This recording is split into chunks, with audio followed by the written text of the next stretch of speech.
ಕೃತ್ಯಗಳು ಅಧ್ಯಾಯ 25. ದೇಶಾಧಿಪತಿಯಾದ ಫೆಸ್ತನು ಪೌಲನನ್ನು ತಿರುಗಿ ಯೆರೂಸಲೇಮಿಗೆ ಕಳುಹಿಸಬೇಕೆಂದಿದ್ದಾಗ ಪೌಲನು ಚಕ್ರವರ್ತಿಗೆ ಅಪೀಲ್ ಮಾಡಿದ್ದು.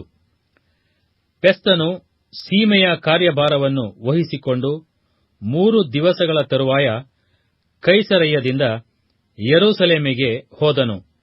ಅಲ್ಲಿ ಮಹಾಯಾಜಕನೂ ಯೆಹೂದ್ಯರಲ್ಲಿ ಪ್ರಮುಖರು ಅವನಿಗೆ ಪೌಲನ ಮೇಲಣ ಫಿರ್ಯಾದಿಗಳನ್ನು ಹೇಳಿ, ನೀನು ದಯಮಾಡಿ ಅವನನ್ನು ಯೆರೂಸಲೇಮಿಗೆ ಕರತರಿಸಬೇಕೆಂದು ಪೌಲನ ಕೇಡಿಗಾಗಿ ಬಿನ್ನಹವನ್ನು ಮಾಡಿದರು. ಮಾರ್ಗದಲ್ಲಿ ಅವನನ್ನು ಕೊಲ್ಲುವುದಕ್ಕಾಗಿ ಹೊಂಚು ಹಾಕಿಕೊಂಡಿದ್ದರು. ಫೆಸ್ತನು ಅವರಿಗೆ, ಪೌಲನು ಕೈಸರಯ್ಯದಲ್ಲಿ ಕಾವಲೊಳಗಿದ್ದಾನೆ, ನಾನೇ ಬೇಗ ಅಲ್ಲಿಗೆ ಹೊರಟು ಹೋಗಬೇಕೆಂದಿದ್ದೇನೆ. ಆದ ಕಾರಣ ನಿಮ್ಮಲ್ಲಿ ಪ್ರಮುಖರು ನನ್ನೊಂದಿಗೆ ಬಂದು ಆ ಮನುಷ್ಯನಲ್ಲಿ ಅನುಚಿತವಾದದ್ದೇನಾದರೂ ಇದ್ದರೆ ಅವನ ಮೇಲೆ ತಪ್ಪು ಹೊರಿಸಲಿ ಎಂದು ಹೇಳಿದನು. ಅವನು ಅವರಲ್ಲಿ 8-10ಕ್ಕಿಂತ ಹೆಚ್ಚು ದಿವಸಗಳು ನಿಲ್ಲದೆ ಕೈಸರಯ್ಯಕ್ಕೆ ಹೋಗಿ ಮರುದಿನ ನ್ಯಾಯಸ್ಥಾನದಲ್ಲಿ ಕೂತುಕೊಂಡು ಪೌಲನನ್ನು ತರಬೇಕೆಂದು ಅಪ್ಪಣೆ ಮಾಡಿದನು. ಅವನು ಬಂದ ಮೇಲೆ ಯೆರೂಸಲೇಮಿನಿಂದ ಬಂದಿದ್ದ ಯೆಹೂದ್ಯರು ಅವನ ಸುತ್ತಲೂ ನಿಂತುಕೊಂಡು ತಾವು ಸ್ಥಾಪಿಸಲಾರದ ಅನೇಕ ದೊಡ್ಡ ದೊಡ್ಡ ತಪ್ಪುಗಳನ್ನು ಹೊರಿಸುತ್ತಿರಲು, ಪೌಲನು ಯೆಹೂದ್ಯರ ಧರ್ಮಶಾಸ್ತ್ರದ ವಿಷಯದಲ್ಲಾಗಲಿ, ದೇವಾಲಯದ ವಿಷಯದಲ್ಲಾಗಲಿ, ಚಕ್ರವರ್ತಿಯ ವಿಷಯದಲ್ಲಾಗಲಿ ನಾನು ಯಾವ ತಪ್ಪನ್ನು ಮಾಡಲಿಲ್ಲವೆಂದು ಪ್ರತ್ಯುತ್ತರ ಹೇಳಿದನು. ಫೆಸ್ತನು ಯೆಹೂದ್ಯರ ಪ್ರೀತಿಯನ್ನು ಸಂಪಾದಿಸಿಕೊಳ್ಳಬೇಕೆಂದು ಅಪೇಕ್ಷಿಸಿ ಪೌಲನನ್ನು, ನೀನು ಯೆರೂಸಲೇಮಿಗೆ ಹೋಗಿ ಅಲ್ಲಿ ಈ ಕಾರ್ಯಗಳ ವಿಷಯವಾಗಿ ನನ್ನ ಮುಂದೆ ವಿಚಾರಿಸಲ್ಪಡುವುದಕ್ಕೆ ನಿನಗೆ ಇಷ್ಟವುಂಟೋ ಎಂದು ಕೇಳಲು, ಪೌಲನು, ನಾನು ಚಕ್ರವರ್ತಿಯ ನ್ಯಾಯಸ್ಥಾನದ ಮುಂದೆ ನಿಂತಿದ್ದೇನೆ, ಇಲ್ಲಿಯೇ ನನ್ನ ವಿಚಾರಣೆಯಾಗತಕ್ಕದ್ದು. ಯೆಹೂದ್ಯರಿಗೆ ನಾನು ಅನ್ಯಾಯವೇನೂ ಮಾಡಲಿಲ್ಲ, ಅದು ನಿನಗೂ ಚೆನ್ನಾಗಿ ತಿಳಿದೇ ಇದೆ. ನಾನು ಅನ್ಯಾಯ ಮಾಡಿದವನಾಗಿ ಮರಣದಂಡನೆಗೆ ಕಾರಣವಾದ ಯಾವುದನ್ನಾದರೂ ನಡೆಸಿದ್ದಾದರೆ ಮರಣದಂಡನೆಯನ್ನು ಬೇಡವೆನ್ನುವುದಿಲ್ಲ. ಇವರು ನನ್ನ ಮೇಲೆ ಹೊರಿಸುವ ತಪ್ಪುಗಳಲ್ಲಿ ಒಂದು ನಿಜವಲ್ಲದ ಮೇಲೆ ಇವರ ಮೇಲಣ ದಯೆಯಿಂದ ನನ್ನನ್ನು ಒಪ್ಪಿಸಿಕೊಡುವುದಕ್ಕೆ ಒಬ್ಬರಿಗೂ ಅಧಿಕಾರವಿಲ್ಲ. ನಾನು ಚಕ್ರವರ್ತಿಯ ಎದುರಿನಲ್ಲಿ ಹೇಳಿಕೊಳ್ಳುತ್ತೇನೆ ಎನ್ನಲು, ಫೆಸ್ತನು ತನ್ನ ಸಭೆಯವರ ಸಂಗಡ ಆಲೋಚನೆ ಮಾಡಿದ ಮೇಲೆ ಪೌಲನಿಗೆ, ಚಕ್ರವರ್ತಿಯ ಎದುರಿನಲ್ಲಿ ಹೇಳಿಕೊಳ್ಳುತ್ತೇನೆ ಅಂದಿಯಲ್ಲ, ಚಕ್ರವರ್ತಿಯ ಬಳಿಗೆ ಹೋಗಬೇಕು ಎಂದು ಹೇಳಿದನು. ಫೆಸ್ತನು ಅಗ್ರಿಪ್ಪರಾಜನಿಗೆ ಪೌಲನ ಸಂಗತಿಯನ್ನು ತಿಳಿಸಿದ ಮೇಲೆ ಪೌಲನು ಅವರಿಬ್ಬರ ಮುಂದೆ ಪ್ರತಿವಾದ ಮಾಡಿದ್ದು. ಕೆಲವು ದಿವಸಗಳು ಗತಿಸಿದ ನಂತರ ಅಗ್ರಿಪ್ಪರಾಜನು ಬೆರ್ನಿಕೆ ರಾಣಿಯು ಫೆಸ್ತನ ದರ್ಶನ ಮಾಡಿಕೊಳ್ಳುವುದಕ್ಕೆ ಕೈಸರಯ್ಯಕ್ಕೆ ಬಂದರು. ಅವರು ಅನೇಕ ದಿವಸ ಅಲ್ಲಿ ನಿಂತಿರಲಾಗಿ ಫೆಸ್ತನು ಪೌಲನ ಸಂಗತಿಯನ್ನು ರಾಜನಿಗೆ ತಿಳಿಸಿ ಹೇಳಿದ್ದೇನೆಂದರೆ, ಫೇಲಿಕ್ಸನು ಬಿಟ್ಟು ಹೋದ ಒಬ್ಬ ಸೆರೆಯವನು ಇದ್ದಾನೆ.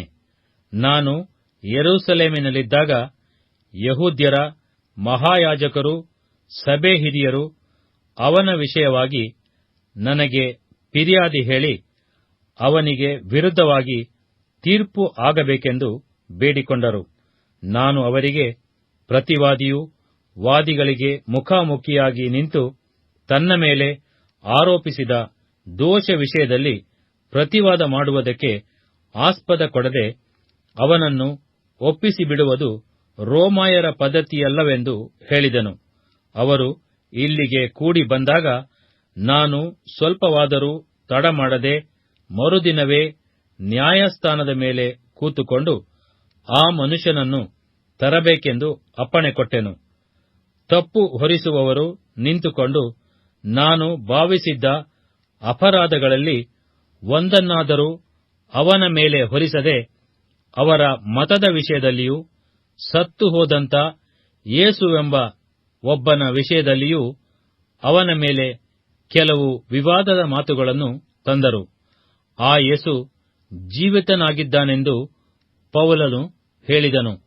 ಇಂಥ ಕಾರ್ಯಗಳನ್ನು ಹೇಗೆ ವಿಚಾರಣೆ ಮಾಡಬೇಕೋ ನನಗೆ ತೋರದೆ, ನೀನು ಯೆರೂಸಲೇಮಿಗೆ ಹೋಗಿ ಅಲ್ಲಿ ಇವುಗಳ ವಿಷಯವಾಗಿ ವಿಚಾರಣೆ ಹೊಂದುವುದಕ್ಕೆ ನಿನಗೆ ಮನಸ್ಸುಂಟೋ ಎಂದು ನಾನು ಕೇಳಲು, ಪೌಲನು ಚಕ್ರವರ್ತಿಯ ಎದುರಿನಲ್ಲಿ ಹೇಳಿಕೊಳ್ಳುವ ಪರ್ಯಂತರ ತನ್ನನ್ನು ಕಾಯಬೇಕೆಂದು ಕೇಳಿಕೊಂಡಾಗ, ನಾನು ಚಕ್ರವರ್ತಿಯ ಬಳಿಗೆ ಕಳುಹಿಸುವ ತನಕ ಅವನನ್ನು ಕಾಯುವುದಕ್ಕೆ ಅಪ್ಪಣೆ ಕೊಟ್ಟೆನು ಎಂದು ಹೇಳಿದನು.